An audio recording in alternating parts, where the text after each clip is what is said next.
Then I moved to Calgary and start working. The Toronto store was doing okay. The Calgary store was doing okay. Shortly after, I noticed that I was spending more time in Toronto than I was that I was supposed to, basically, because uh, I married a much younger woman, and we're planning to have a family. Had at one point we sat down and we looked at the times, and I had spent 8 months of a year in Toronto. And my wife, like, if you want to really have a family, spending 8 months in Toronto is not really the kind of man that could run a family.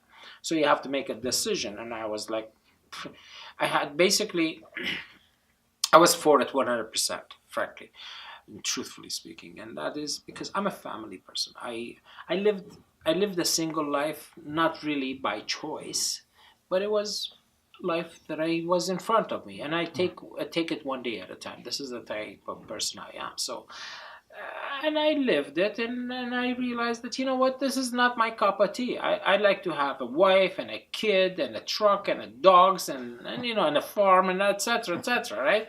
So coming to the West was really a blessing for me, because I mean, it's a good life, it's a good place to raise a family.